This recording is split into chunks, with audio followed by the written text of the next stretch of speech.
Zachovajme lesy potomstvu. Tento odkaz je veľmi aktuálny, hlavne v tejto dobe, vzhľadom na to, že slovenský les, slovenské stromy boli znovu vystavené veľkej kalamite, veľkej katastrofe a výchrica Žofia zanechala veľmi badateľnú stopu. Práve teraz si treba uvedomiť tieto múdre slova tohto nestora slovenského lesníctva, lebo treba skutočne veľmi efektívne túto kalamitu spracovať a hlavne čo najrýchlejšie reštartovať les. O reštart lesov sa postaral Jozef Dekret Matejovie už pred viac ako 200 rokmi. Narodil sa 12. júla 1774 na Čiernych handľoch v osade Dobroč, ktorá bola jednou z 13 čiernobalotských osád. Ako 13-ročný nastúpil do služby úradu komorského lesmajstra v Banskej Bystrici. Bol pomocným dozorcom v Dobroči a Vyšnej Boci, manipulantom v Tisovci a Pohronskej Polhore. Neskôr bol horárom v Brezne a od roku 1807 riadnym nadlesným v Banskej Bystrici. Komorským lesmajstrom sa v tomto meste stal ako 40-ročný. Jozef Dekret Matejovie je človek, ktorý v Banskej Bystrici žil a umrel. Viac ako 20 rokov bol komorským lesmajstrom a tým sa nezmazateľne vpísal do histórie lesníctva a vďaka nemu Banská Bystrica patrí na mapu lesníckeho Slovenska. Sme na to patrične hrdí a toto pietné miesto je toho dôkazom. Bol to prvý lesník, ktorý naozaj začal lesy pestovať alebo obnovovať, pretože dovtedy sa lesy len vyrubovali pre potreby či už húd, sklárny, železiarny, kde on si uvedomil, že naozaj bez umelej obnovy, bez prípravy semena to nepôjde, takže začal budovať luštiarne, začal pestovať sadenice, začal umelo obnovovať les tak, aby bol trvalo udržateľne obhospodarovaný. Namiesto sekier začal na ťažbu dreva používať takéto píly, ale jeho hlavným prínosom bolo to, že po ťažbe začal zalesňovať, teda na holinách vysadil mladé stromčeky. Nové lesy vysadil aj na miestach, ktoré boli predtým zdevastované ťažbou dreva. To sa využívalo najmä na stavbu baní. Zakladal hlavne zmiešané porasty, niektoré z nich sa zachovali dodnes, napríklad pri Harmanci, na Starých horách a Slovenskej Ľubči. Presadzoval to, aby ťažba neprekročila ročný prírastok. Budoval zariadenia suchej a vodnej dopravy dreva, také, ako môžeme v súčasnosti vidieť v doline Rakitovo, pri ceste z Banskej Bystrice na Šturec.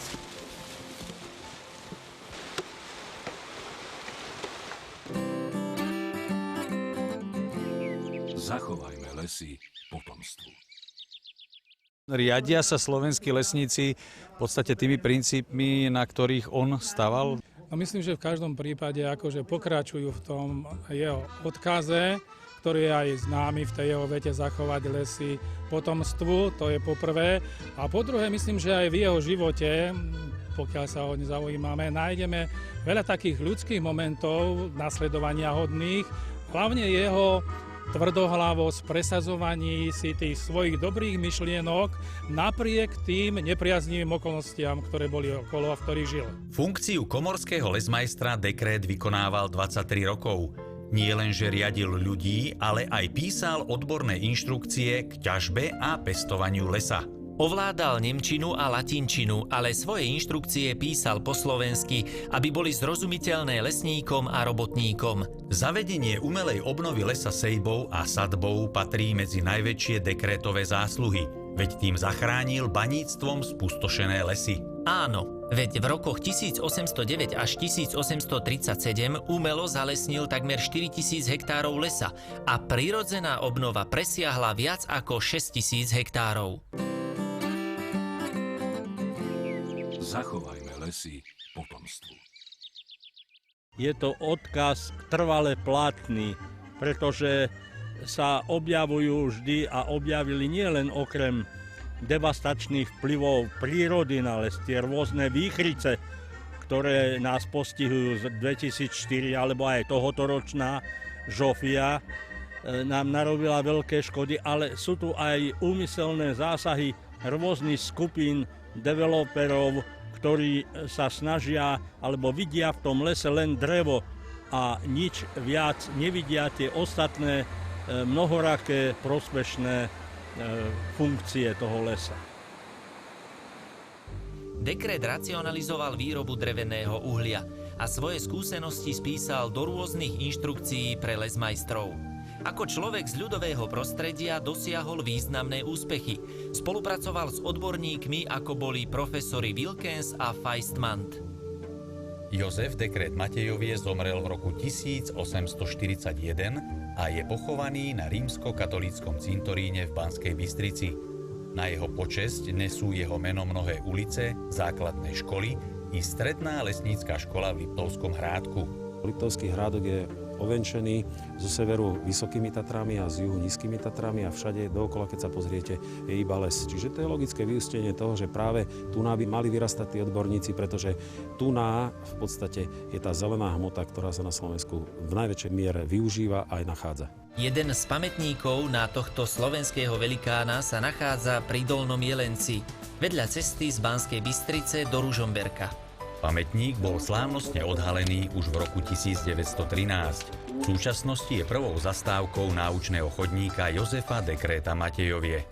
Chodiť po takýchto pekných lokalitách a pekných miestach, ako tu sa teda nachádzajú, kde sa spája história lesníctva, história vôbec osídlenia tejto oblasti, história baníctva, uhliarstva, všetkého možného a nevyužiť v podstate túto lokalitu alebo nesprístupniť ju aj ďalším priateľom lesa a turistiky, aby videli tieto miesta, by bolo asi hriechom. Všetko sa to tu snúbi, od histórie lesníctva, celej histórie ľudstva, ako takého by sa dalo povedať, pretože je tu veľa unikátnych miest, ktoré nikde inde ani v Európe sa nenachádzajú. Zachovajme lesy potomstvu. Je to nadčasové krédo, nadčasové stanoviska Jozefa Dekreta Matejovie, ktoré majú trvalú platnosť, pretože jeho formulácia, že lesy treba zachovať, ochrániť a zveladiť, tá platila aj bude platiť aj v budúcnosti.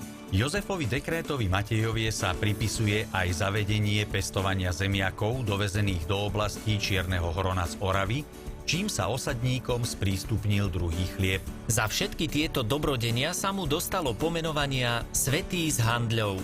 240. výročie jeho narodenia si pripomenuli aj na celoslovenskom Dni stromu. Lesy Slovenskej republiky v rámci toho, že skutočne na tento rok pripadá 240. výročie narodenia Jozefa Dekreta, venovali Deň stromu práve tomuto velikánovi slovenského lesníctva. Každoročne na Dni stromu udeľuje Slovenská lesnícka komora cenu Jozefa Dekreta Matejovie, a to víťazovi ankety, do ktorej lesníci i široká verejnosť prihlasujú lesnícke osobnosti. Tým hlavným motivom pre udeľovanie tejto ceny bolo vzbudiť to práve povedomie lesníctva, trošku nabudiť aj teda to sebavedomie lesníctva skrz aj takéto teda významné osobnosti, ktoré lesníctvo má.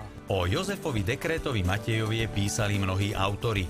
Existujú stovky najmä kratších, odborných i populárnych článkov, ktoré boli uverejnené v najrôznejších príležitostných zborníkoch a iných periodikách. O Jozefovi Dekretovi Matejovie napísal spisovateľ Jozef Horák životopisný román pre mládež s názvom Horou pieseň šumí, ktorý v roku 1977 prepracoval pre dospelých pod názvom Volanie lesa, na základe čoho vznikol aj televízny film.